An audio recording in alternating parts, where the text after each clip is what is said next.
Welcome to the Steering Change Podcast, navigating through the commercial transportation industry in Alberta and beyond, powered by the Alberta Motor Transport Association. Here's your host, Kelsey Hipkin. Hello, listeners of Steering Change. 'Tis I, your host, Kelsey Hipkin. You're about to listen to a conversation that every light-duty commercial carrier in Alberta needs to hear. Don't know whether or not you're a light-duty commercial carrier? This will be some essential listening, my friends. For a second, let's hop in our time machine and go back about 5 years when AMTA had conversations with Edmonton Police Services about ticketing commercial drivers. Traditionally, drivers would option 1, plead guilty and pay a ticket, option 2, plead guilty and go to court for ticket reduction, or option 3, plead innocence and go to court. Edmonton Police Service recognized and discussed a new option, however, option 4, that would allow drivers to be educated in their compliance to prevent future pullovers and a potential cancellation of their ticket. What was formerly known as option 4 has become AMTA's newly released light-duty carrier compliance course, in which drivers of mid-sized commercial vehicles now have a clearer path to understanding the rules, improving safety, and protecting everyone on the road. In today's episode, we'll break down what the course covers, why it matters, and how it connects to commercial vehicle-related tickets, especially for those driving non-NSC vehicles. And while completing the course doesn't guarantee a ticket cancellation, it does give drivers the knowledge they need to operate responsibly. If you were one of the 100 or so attendees at our April 1st Calgary Regional meeting, you'll be familiar with today's guests. We're joined by two outstanding safety leaders who have seen firsthand the challenges and best practices shaping fleets across Alberta today. As well, we're joined by two of AMTA's own experienced Class 1 drivers and subject matter experts, and together we'll explore what compliance really looks like when it comes to light duty. I would like to welcome today's guests. We have Nicole Carrier, Fleet Manager with South Country Co-op, Jake House, Compliance Business Partner with Ledcor, Cliff Litke, Senior Advisor at Member Services with AMTA, and you know him, you love him, Josh Hannaberry, Senior Advisor, Strategic Partnerships with AMTA. Nicole, Jake, Cliff, Josh, welcome. Thank you. We'll start with an easy one, you guys. We'll do some get-to-know-yous. Nicole, if you could please tell us a bit about your work with South Country Co-op. I came to South Country Co-op in 2018 as fleet manager here. South Country Co-op started off as some fairly small local co-ops, and as they amalgamated, it's brought them into the larger company they are today. So we've got a fleet of about 130 different moving pieces between trucks and trailers, light duty and heavy duty, happening in our fleet.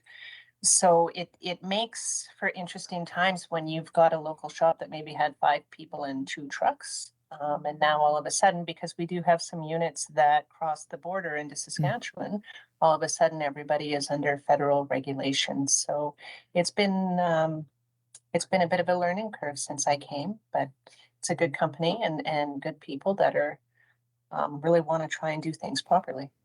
Awesome, and thank you for joining us today, Nicole. Now, Jake, could you tell us a bit about your work with Ledcor? Yeah, thanks, Kelsey. So for me, I focus on the National Safety Code and the Department of Transportation for all of our fleets.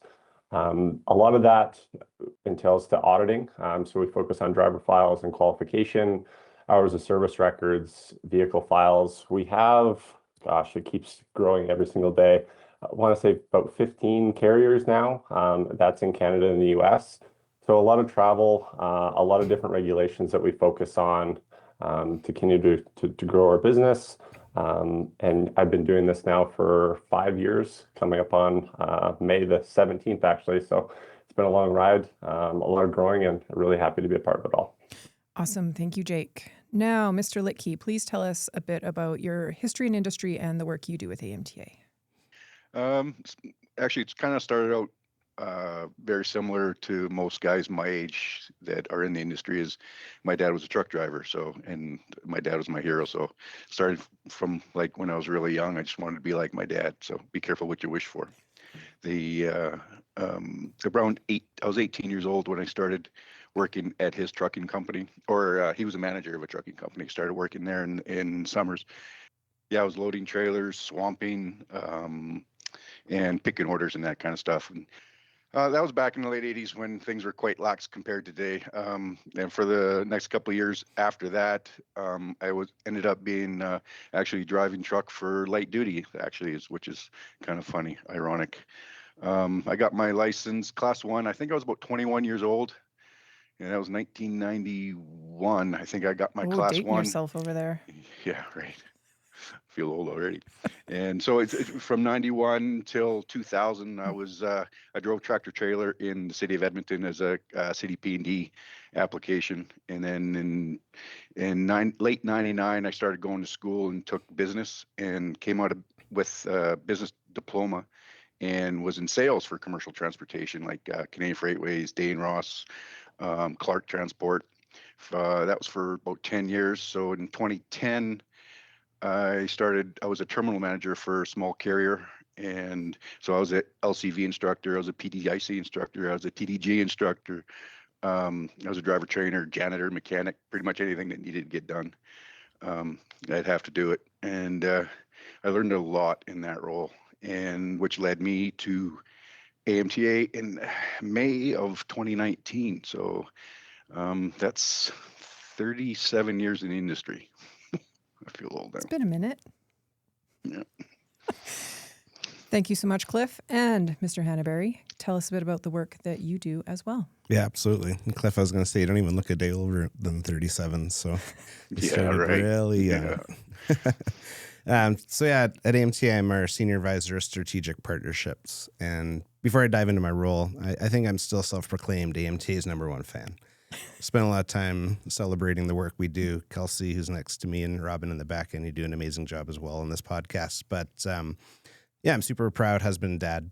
And I know that's a big part of my identity that helps them really serve our industry through AMTA.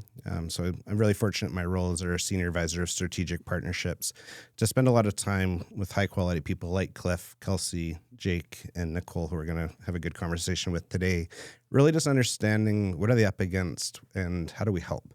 And I think that's the biggest gift that any association that does it right does is we're here to help. We bring a lot of value. A lot of times that's listening. That's being curious, and then, collaborating with experts like Jake and Nicole to come up with solutions. So I spent a lot of time doing that, partnering with various organizations, and spending a lot of time, making a difference, I'd say, on road safety and within organizations within our industry. Awesome. Thank you so much, Josh. And again, thank you all for being here. Let's start at the beginning. The reason that we're here today, light duty carrier compliance. Cliff, I'm going to start with you. Can you tell us about a name some folks might be aware of, option 4, and how that turned into the light duty carrier compliance that we see today? Sure, you bet. I was approached about 4 or 5 years ago by Dave Beatty. She's a sergeant for the Edmonton Police Service Commercial Vehicle Enforcement Division, because he had an idea of creating a course dedicated to light duty commercial vehicle drivers. And when we say light duty, it's between 4,500 and 11,793 kgs, non-national safety code trucks. There's no formal training for these drivers for these kinds of commercial vehicles, and his team was constantly writing tickets for the same things, like cargo securement, improper registration, insufficient decaling on the sides of the trucks, no driver vehicle inspections or pre-trips. And what almost all of these people getting ticketed had in common was they didn't know that they had to follow some of the same rules that a fully trained NSC driver does, though. So with there being no formal training, Dave wanted to come up with another option of educating the drivers as opposed to strict enforcement. Mm-hmm. So when you get a ticket, there are 3 options. So the first option is you plead guilty and just pay the fine. Second option is plead guilty and go to court to try to get the fine reduced. And then the third is to plead not guilty and just go to court. So Dave created the 4th option, and that was to attend this course to get the tickets removed, hence the name option 4. This went on for about 2 years with great success. I mean, it even garnered some federal recognition in Ottawa. Dave had to go down there to receive a federal award for his option 4 course. And Dave's bosses decided that they needed an exit strategy because EPS, they're enforcement, they're not teachers. So he reached out to me and see if we could take it over. So 1 year later, we're now have a self-directed online course. It's called Light Duty Carrier Compliance. I'm going to throw to you, Josh. Can you kind of touch on how important is it that industry and vis-a-vis AMTA has a relationship like it does with law enforcement, that someone like a Dave Beatty is able to come to us and say, hey, this might be a really good idea? I think it's critical. Cliff, being a former professional driver, myself included, we know what it's like to get inspected. And even though you don't feel like they're against you as an enforcement, you forget the human element. And I think that's the critical part that AMTA brings to the relationship is we humanize law enforcement officer. We really do a good job celebrating the profession that they have and the expertise that they have. And then we could work together to help industry problems. Cliff actually showed me that when I first got involved with AMTA when I was still at a large carrier. Well, that's a great point you make there, because at our regional meetings and all of our conferences, enforcement is always in attendance, and like you said, the real people come out. When they're on the street, they've got to be the tough guy, but when they're in a setting like a regional meeting or the conference, people they actually come across as very approachable. And they want to educate. They don't want to enforce. So they would rather teach us the way that's supposed to be done instead, as opposed to writing a ticket.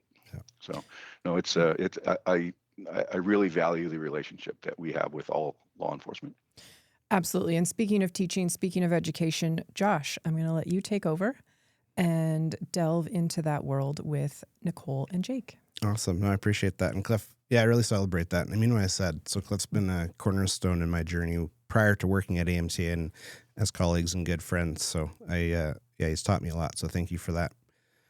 So Jake, I'm going to start with you, my friend. So since you have a large fleet of a good mix of commercial vehicles being utilized in your operations across North America, how do you communicate to the different business leaders like utilities or oil and gas of the different requirements that the commercial vehicles have?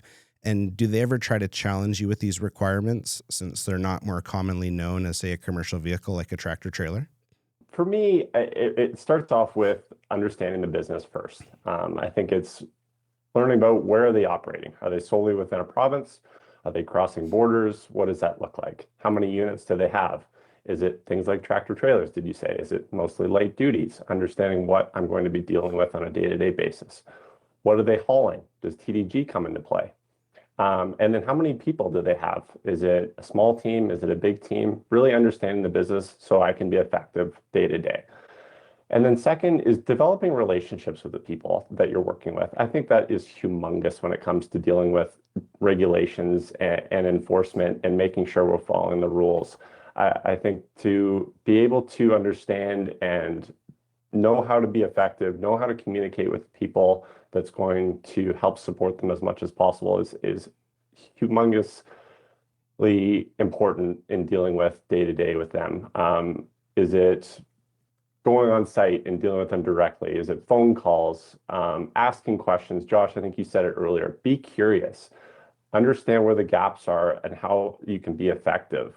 Something that we always look towards as a group is developing a partnership with the individual BUs that you're working with. I think there's so many times, and we talk about enforcement, when we come, and especially as auditors, we're seen as, oh, we're going to come and cause trouble and point out all the issues and say, here's what you need to deal with and walk away. And for me, like I really see that and take it personally because I work for you, the same team, I get paid by the same person. And for me, when I go in, I want to meet my people. I want to understand where the issues are. I really want to help, and I'm not going to go anywhere until the problem's solved. And that's the really important thing about communicating these, because you're seeing us supporting the business versus just enforcement. And yeah, there's always going to be issues. I think with anything, everyone's just going to assume, as to your point, Josh, it's tractor trailers. If it's not the big 18-wheeler that you see going down the highway, they just go, well, I don't have any of those. Why do I have to do this? And again, it goes back to just developing those relationships, being transparent with the people you're working with so they understand the why and why they need to do it and why it's important. Such a powerful statement. So Jake, I have a lot of respect for you, my friend. And when I remember when I first met Jake, big shout out to Christine as well, his leader, who she said something about him, and that when you're listening, as you listen under our conversation, you'll really see is he really cares and use some key language. So team, partner, let's solve problems. And I believe that's the right approach. So I applaud that. And I'm glad that you're on our podcast right now, my friend. So I know you're all over the place, but within your different business units, do you have some that are registered as a provincial carrier and others that are federal? And can you give us a quick rundown, if so, just on what's the difference? Yeah, so we have both. To explain the difference, I'll keep it within Alberta. So provincial carriers, meaning you're operating solely within the province, that starts at 11,794 kgs or more. Again, staying within the province. And then federal, meaning crossing borders, that threshold is 4,501 kgs or more. So you can see right away there's a significant difference in weight threshold, which is really going to change how big your fleet are and how many regulated drivers you're going to have. And I cannot emphasize the importance enough. Even if one vehicle goes over the border, that changes everything for your fleet and promotes the risk of audits coming in and records looking at. So please, please, please, when you're listening to this and maybe starting brand new or you're working through this as a carrier, always, always, always make sure your drivers understand the difference between the two. Yeah, it's a really good statement. And thank you for the good definition too, because it's interesting where an F-350, if you look at the VIN plate and you look at the registration, pretty certain they're over that 4,501 kg. So just being really mindful of that. I appreciate it. Thank you, Jake. So Nicole, I'm going to pivot to you quick. So you mentioned earlier in your introduction just the difference once you realize that, oh, wait, hold on, there's some things here that are federal. So can you kind of dig into your operation from a federal and provincial stance, if there's any, and what are some of the challenges that you've seen running a light duty commercial fleet because of the operating status, and maybe the company leaders weren't aware of this? I think part of the biggest challenge that we've had here is for both management as well as drivers and staff understanding what being a commercial driver means. So you have some non-traditional driver roles. You have agronomists, you have facility assistants, you have grow team advisors, and you do have some of our managers that if they want to use the 1-ton flat deck to take some product to their customer, they're now going to be a commercial driver. There's also been some questions about some of our seasonal folks, who needs logbooks? How often do they need logbooks? And making sure everybody understands if you are on the driver's list, you need to have a logbook for every day, not just the days you drive. We have a large portion of our busiest season is in the spring, and we have seasonal workers. I was oil field before co-op, but when I came to the co-op, that was one of the things that really was a huge difference. Was the first hire package I had for some folks that are in their late 70s, early 80s, retired farmers that are coming to just drive for a couple of weeks for us. So teaching the younger generation how to use an app on their phone to deal with ELDs and all of the trucks, because we're federal, you can get them on board. It's how do you teach someone who's in their late 70s how to download an app on an iPhone and how to connect to the ELD in the truck, and also understanding that everybody knows, you know what, you need to be connected, and this is because we are federal. Part of it has been communication for sure, making sure, like Josh referenced, and Jake referenced, and Cliff, some of it is the people you work with that are, they're educating you and they're educating the people with them. Communication is huge, and consistent communication. You need to make sure that you are setting the expectation from day one with both your management as well as your drivers. Here's what the expectations are. And then you need to follow up on that.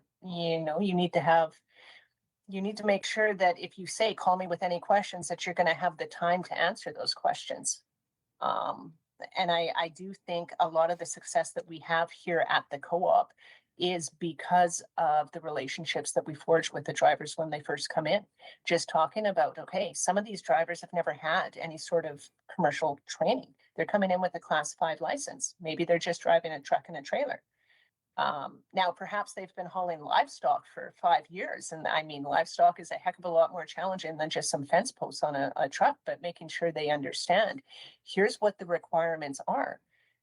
Farmers have exemptions from some of the regulations. So making sure when they come in and it's a co-op truck and it's federally regulated, here's what the requirements are. And a lot of that is training and making sure they understand. You don't need to have everything memorized. You just need to know who to call in the company or where to look it up.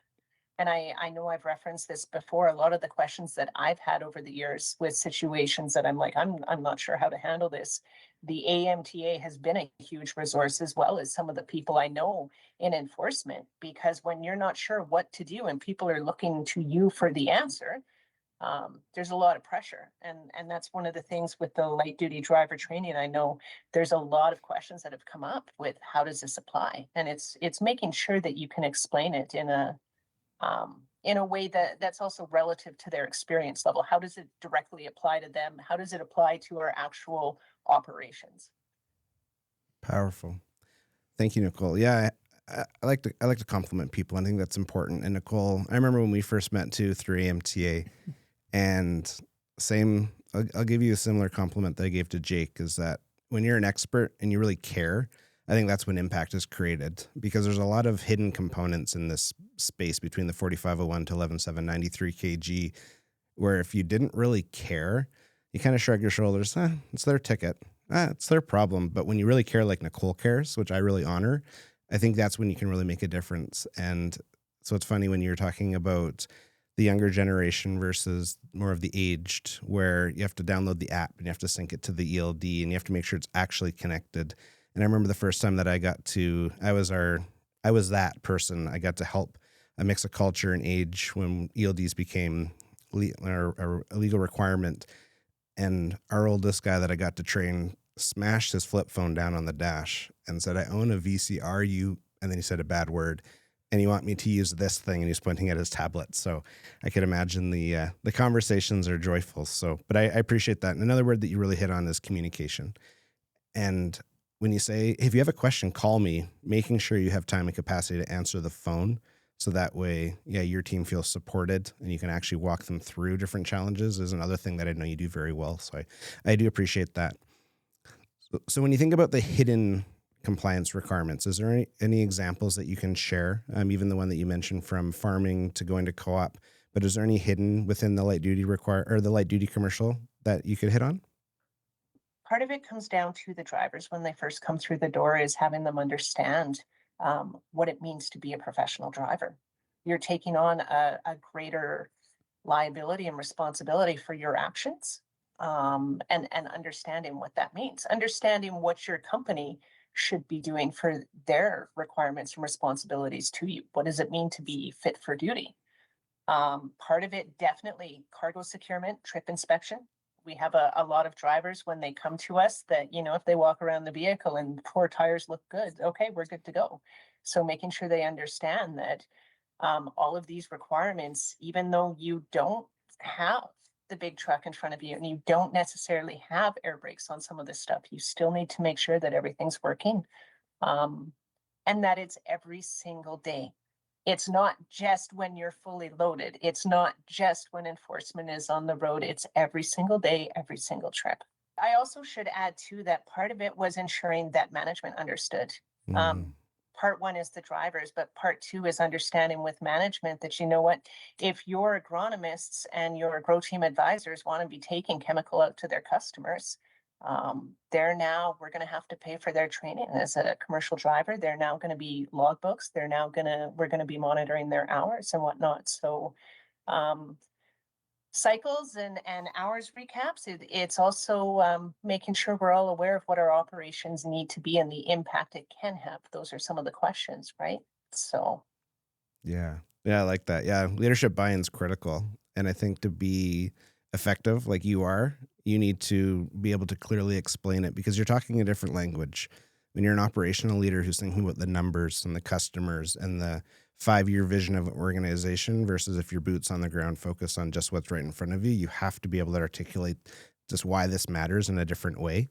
So I think you did a really good job explaining that. And shout out to you and Jake when you joined our regional meeting earlier a couple weeks ago prior to this recording too. Just there's a lot of senior leaders in the room, and I was watching the heads go up and down like mine do, to a point where you get dizzy because you're in agreement. So I appreciate that knowledge. Thank you. So I'm going to segue quickly, Nicole, more into training. So when you're hiring and onboarding the light duty commercial drivers, what does the onboarding look like and how long does it normally take?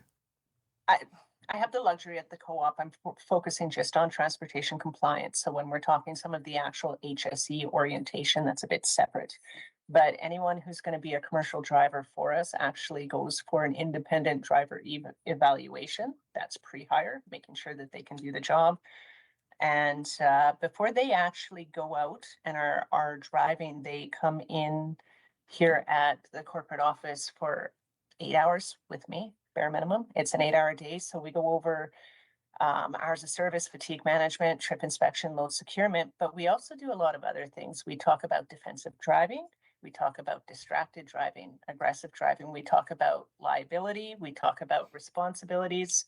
Jake had mentioned at the AMTA regional meeting, and I actually found it really interesting, Jake, because one of the things I include in every single class I teach, whether it's commercial drivers or management or light duty drivers, I talk about Humboldt. And I talk about the fact that there is no major smoking gun that caused that incident. If you take a look, there were small decisions made, and there was no one terribly wrong decision that was made. And that's something trying to impress upon people. Your number one job is to get home safe and take your time. Take your time and understand that, you know what, when you get behind the wheel, you're taking responsibility for everything that happens. So if you're unsure about something, speak up. Making sure that we give these people the opportunity, especially some of the young ones that don't realize what that means, right?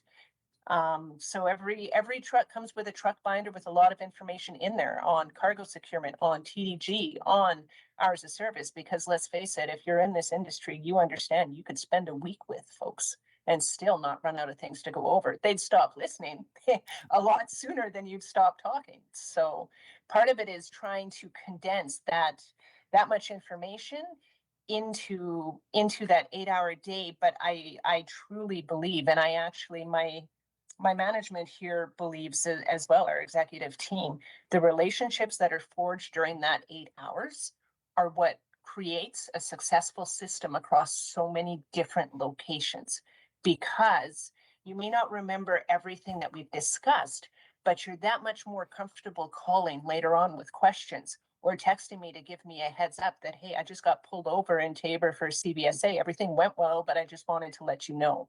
Just that open line of communication, both good and bad, is incredibly important for the system to be successful. Oh, another powerful statement. Totally agreed with you. The opportunity to really protect your business, protect your people that are on the ground by really empowering that through that orientation is critical. So thank you for sharing that. I think that's a huge takeaway for our audience today too. Thank you for that, Nicole. So Jake, I'm going to pivot to you now. So knowing you have sites across North America, and how does you and your team handle the different training and compliance requirements for, say, pipeline crews or utility crews who aren't necessarily commercial drivers for their job per se, but they do operate a commercial vehicle as part of their job? But I think it goes back to my point about understanding the business. I think Alberta, really any province in the States as well, there's so many different regulations. They change province by province, state by state. There's exemptions that come into play. So really, to understand the business, what they're going to be driving, what they're going to be hauling, to make the training as specific as possible to what the drivers are going to see on a day-to-day basis is really going to make it easier to adopt as a driver and as a BU entirely. Because if you make it generic or you cover everything, and the National Safety Code is a monster in itself, and you have stuff that doesn't apply to them, it's just going to go in one ear and out the other. To make it with your vehicle, same deal. What are they going to be driving? So you're seeing real life examples of what they're going to see in the field. And then the other thing too is, and Nicole just touched on it, understand the why. Every single training video that we have for the National Safety Code and Department of Transportation ties back to either Humboldt or ties back to a real world industry or even our own company incidents of why it's so important to follow the rules that we're following and what happens after. There's fines. I mean, Humboldt, everybody knows what happened there and the devastation that it occurred across the country, across the world. Makes it that much more effective for them to understand why. But that being said, there's some challenge that comes with training. You can't just expect drivers to understand it after one day. I know even myself starting 5 years ago, it took time. And even still to this day, I'm continuing to grow. There's always changes that are happening. So to Nicole's point, when you're going through these trainings, understand where the resources are that they can fall back onto, where they can go to. Having leadership a part of this as well. They've got to understand expectations of what's expected of all their guys too, because it's got to start from the top down. If they don't know what's going on, the drivers aren't going to probably worry about it either. So those things are important. And then with that as well, with training, have testing. Understand, are they retaining the material that they're training? Then you can see, is there any gaps? And then me as a team, maybe I can go back and say, how do I change what I'm producing and sending to them and presenting to them to be more effective? And then also another thing is auditing, maybe mini audits come into play. Do we be proactive and look at, is there gaps? Is there incidents that we can mitigate moving forward to be more successful as a business? It's powerful. Thank you for that. A couple of things that you said, and I liked how you tied it in, is it does come from the top down. And when a professional driver will watch their supervisor, and a professional driver, I know that's maybe not tractor trailer, we're talking late commercial, but if they watch their supervisor do exactly what Jake said not to do, what do you think they're going to do? What the supervisor just did. So I think, yeah, that's a huge point in really digging into the why. And I agree with you. I like the testing part. I don't really like tests, to be fully transparent, but it does help your team from a compliance lens where if, okay, everyone's getting questions 7 and 9 wrong, maybe we're not teaching the information thoroughly enough. So yeah, I think that's a good self-reflection too. I appreciate that, Jake. So Cliff, I'm going to pivot to you now, my friend. And when I liked how you explained what you and Dave Beatty did for option 4. So can you share some of the examples during the option 4 for non-compliance that the people took, and if the training that exists today could have helped prevent it? Yeah, sure. There's so many. Wow. Really, in the classes that I attended, very few of the attendees knew of the 3 things that every commercial truck registered over 4,500 kgs requires on both sides of the vehicle. I mean, all of us here know that you need the tear weight, the GVW, and the name or a logo on the side of both sides of the vehicle. Even today, or any day, anytime I'm driving, I'm always on the, like, I just kind of see it now. And almost every commercial truck, welder, landscaper doesn't have any of that. So I mean, it's out there, and we just got to get the education out, and we just need to people to get on board. Almost none of the attendees knew anything about load securement. That's probably one of the biggest ones in the class that people got fines for. A good portion of the course went over load securement. Like almost half of the time, the 3-hour course was spent on load securement, just because there's a lot to it, and there's math involved. So a lot of people's eyes glazed over during the class, and I could tell that a lot of it just went over their heads. So the nice thing about the AMT light duty compliance course is that they're going to be able to go back and really learn it at their own pace, right? They don't have the Edmonton police officer at the front of the class rifling through a bunch of numbers and the whiteboard and drawing out, how many straps you need for 10 feet, 20 feet, 30 feet, et cetera, that kind of stuff. So they can really learn it at their own pace with our course. Now, driver vehicle inspections, pre-trips. Another big item that light duty drivers miss. Nicole touched on this. They don't need to record it, but they actually have to do them. At commercial inspection points, enforcement officers routinely find things that would easily be found if the driver knew what to look for.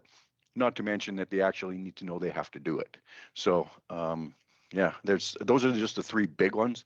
I could go on for an hour if you wanted me to, but no, I think that's so important. What about, you told me a funny story about something that was blue that I laughed because I didn't even know that was a requirement, and then it wasn't a requirement with the bungee cord. Oh, the bungee cord, yeah.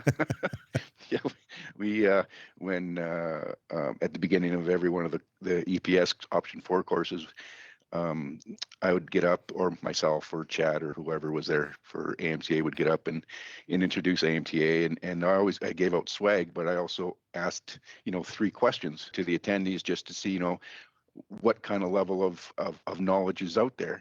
And one of the questions I would ask was, what color of bungee cord are you able to use as a primary means of load securement? And a lot of guys were just like, a black or a gray or white. I'm like, no. Actually, there was a short period of time that you could use a blue bungee cord, but that was a very short period of time because it actually had a working load limit on it. But they ended up getting that removed very quickly because, of course, it's a bungee cord. So what I think is funny is that's the experience in the room, respectfully, of course. Yep. But because we all see bungee cords, but I didn't know that about the blue at that one point. And I was just like, no way. So, but yeah, thanks for sharing that. So you hit on AMTA's course. So I know it's just recently launched. So huge props to our education team for the hard work that went into that, and yourself too, Cliff. I know you were a main contributor for it. So how does industry get a hold of that course to take it? Well, they go on our website. It's on our website now as of last week. I know it took a little longer to get out than we really wanted because we had to get the Crown involved to make sure that there was a formal process to get the tickets expunged when you were done the course. So that took a little bit longer. So now I had a wait list of about a dozen people that wanted to take the course. So as soon as it became live, I got on the horn and called all the people on the wait list so they could take the course. And from what I understand, like I said, it became live last week, and we've got a whole bunch of hits already on it. So yeah, to find the course, just go on our website under education, and it's very easy to find. Just one click, and you'll have to set up a biz account. Which anybody that goes on there will find it'll be easy, and be able to take. As a matter of fact, I'm taking it right now. I'm halfway through it. That's awesome. So if you can pass it, anyone can. And I haven't failed, so I'm happy. Quick shout out to our listeners. We will also make sure that link is in the show notes for you, so you can access that. Take a little shortcut. Gold. Well done, team. Love that. Just for you. I appreciate that. And Cliff, I meant when I said, if you can pass it, I can pass it. So I'm going to take it now too. That's good. Just joking. No, that's awesome. All right, so I'm going to segue a little bit. So I've been spending some time learning more about the efforts being made to operate compliant light-duty commercial vehicles and operators who don't necessarily identify as a commercial driver. So it usually takes a scenario to occur, so something hard. So for me, it was interesting during the regional meeting, the auditor that taught me what I'm about to share was there.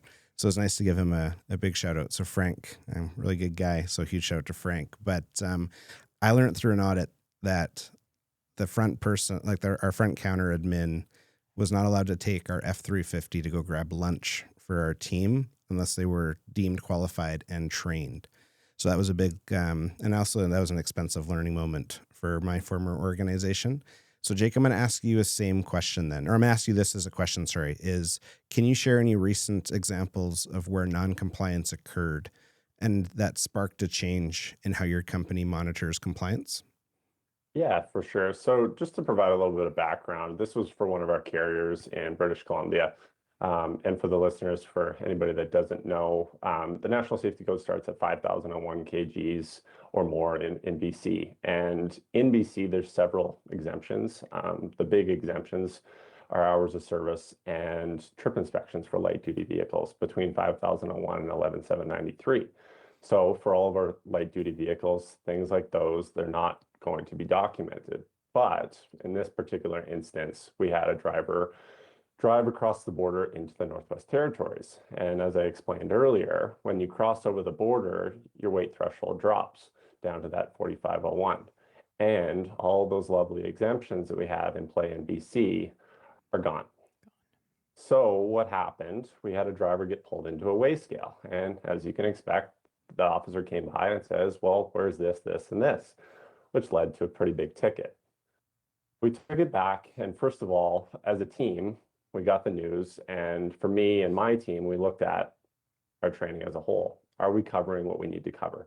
Is the importance of explaining provincial versus federal being covered and the repercussions that follow if we don't? So check that box, make sure we're covered on that. And then again, explaining to the business why it's so important to make sure we're following, because they're a provincial carrier. They blew it right there, not only on missing the trip inspections and the hours of service and a couple other things, but they're breaking the rules already on that. And what that can lead to, things like external audits. The BC government could come calling any day to look at, hey, what happened here? And what's the other aspects of your business doing? So that's a lot of things. And the fines that can come from that are huge. And we have a lot of other businesses, again, within BC. They could look and see what's going on there too. So what came from that, we have what's called compliance alerts. And what a compliance alert is for us, we share really what happened and why it happened, the repercussions of what happened, fines, whatever happened, audits, and how to fix it moving forward.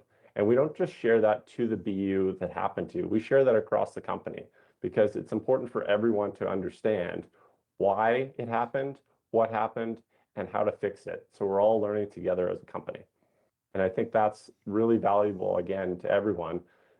There's so many problems that can come from crossing the border, and it can affect not just one BU, but the entire company as a whole. Yeah, that was thank you for that very transparent answer. But that was handled really well.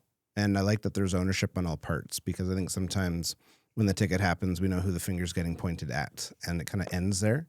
But that's a really good opportunity just for our listeners to learn about what Best in Class does when something like that does happen. So thank you for sharing that. I appreciate it. So Nicole, we asked Jake more of the negatives, and now we're going to let you speak more to what started off as a positive. So can you share a most recent experience, a most recent change your company has made to support compliance and safety for those driving light-duty commercial vehicles? Well, I think as far as changes goes, most of our systems have been in place for a little bit, but we actually outfitted all of our entire fleet, even our non-regulated light duty units, so pickups that aren't even over 4,500. They're all with the same telematics system. We do the same trip inspections on all of them. The trip inspections, because we don't really have a centralized vehicle maintenance department, that is our way of having our drivers let us know what's going on with their vehicles, whether it's a light duty, whether it's a light duty regulated NSC vehicle or a heavy duty vehicle. We get the emails as soon as a defect is recorded. On Tuesdays currently, we actually have a report that goes out to all of management with documenting any defects that have been received on the units for the previous week, and we follow up on that. So one of the things that we did see earlier this year, we had a flurry of activity of CVSA inspections happening with units being pulled over. And one of the trucks that was pulled over, we had the officer mention the crack that was in the windshield, and that the windshield needed to be replaced. So that was communicated out to all of the drivers and all of management that if you see a crack and it is end to end, it does impact the structural integrity of the window. So you do need to, if it's cracked end to end, don't just leave it to be replaced for the CVIP, right? Whether that's coming up or not. So we did see a flurry of activity come through on defects coming in over the next couple of days, as well as repair invoices coming in or window replacements. For all of a sudden, it just kind of shined a spotlight on how quickly our frontline drivers are able to respond to new direction. So start checking your windows. If you have a crack and it is end to end, you need to report it. We need to look into it. And it did definitely show up. It was a tangible result from that, which is a great test of the system to see, are people actually listening? Are they doing what we need them to do? Are they following up? Are the repairs being done? So really well said. And I applaud you, but also applaud your organization for that investment. And that's probably one of the best cases I've heard of an organization implementing technology and using it and seeing a good win, like really quickly. Because when you go back to the good old paperwork, how hard is it to track, and how long does it take to track the cracked windshields? Does it actually get reported? Does it actually get fixed versus no, all eyes on, or yeah, eyes on it, all hands on deck. Let's get this solved. So really good job. Great job to your team for really embracing that too. I appreciate that.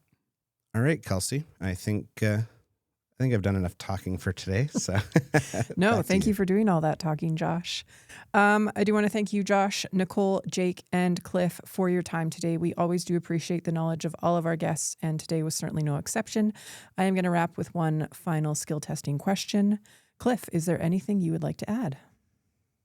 Well, I don't think so. Other than just want to thank you for allowing me to come out and celebrate this program, and Dave Beatty and Edmonton City Police that really spearheaded this. It's without them, we wouldn't be having this. So awesome. Thank you, Cliff.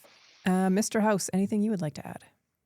I think we touched on it before, but it's funny, Nicole brought it up. I always think back to a quote, be curious, not judgmental. And I always think of that every single day.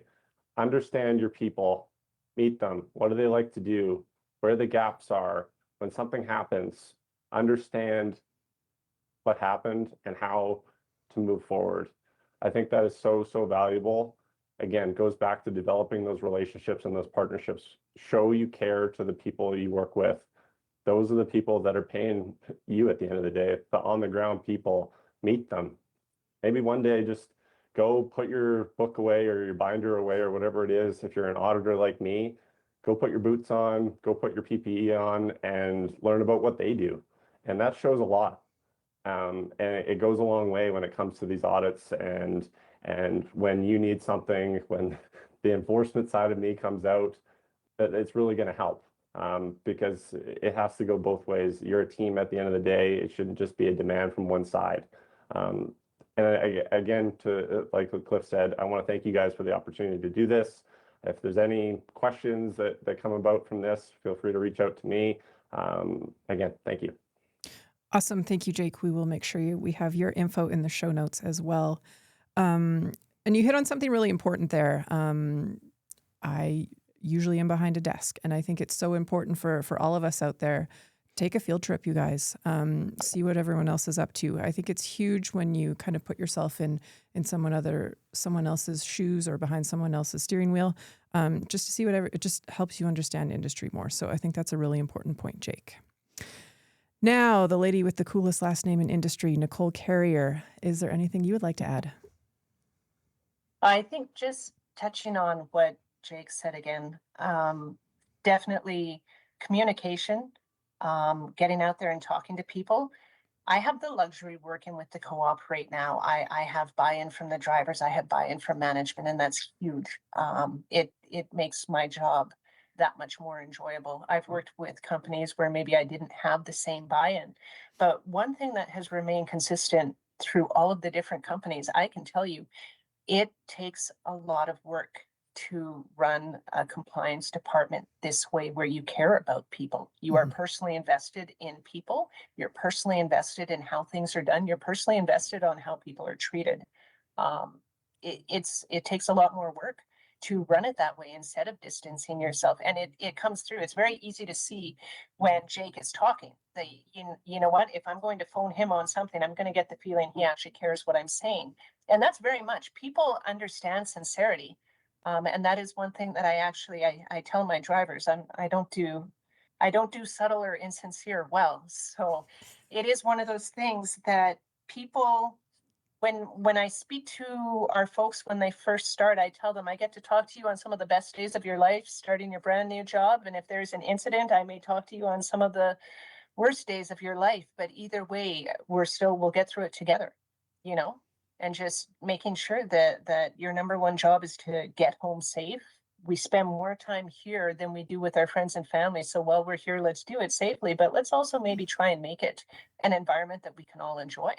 And like Jake said, if anyone wants to reach out, I'm more than happy to share my information as well, because some of the information over the years, 20 years ago when I first started this, it was really challenging to find the answers to some of these questions, because when you're talking about laws, there's some companies that don't want to talk about it at all. So I genuinely appreciate the opportunities that people have nowadays and the training that AMTA and offers for learning some of those things. It's a lot less stressful for people getting into the industry to know what they're getting into.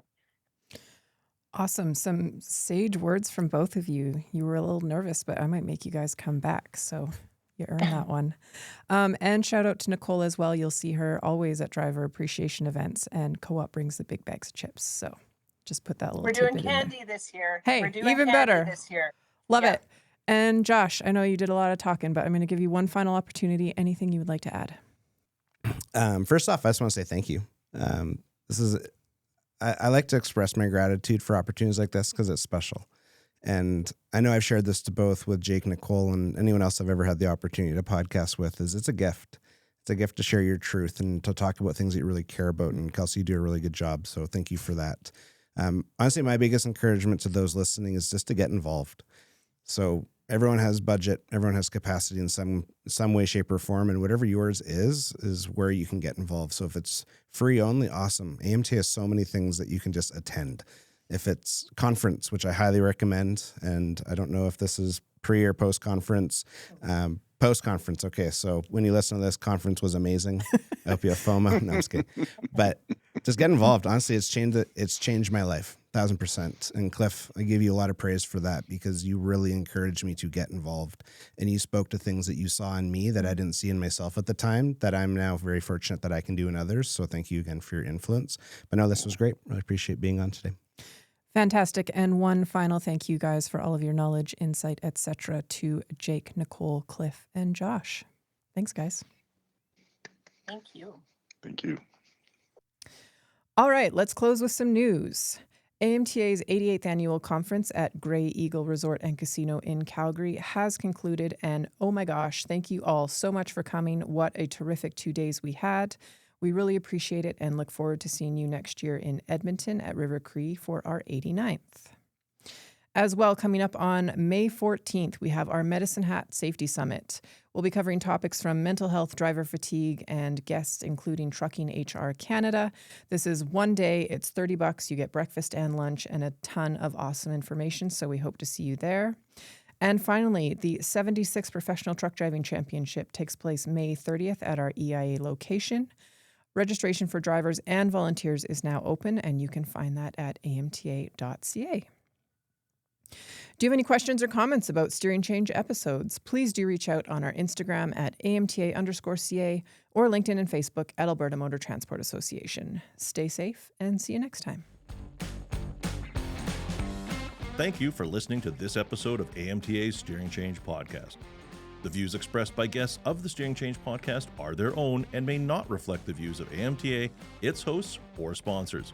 Did you have a question that you would like answered on an upcoming episode of the Steering Change podcast? We want to hear from you.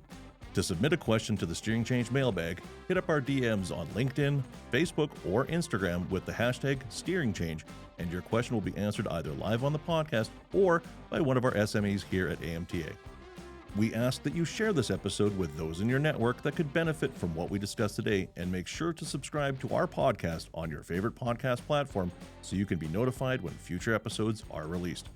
You can learn more about us and our mission by visiting www.amta.ca. Now get out there and have a safe day.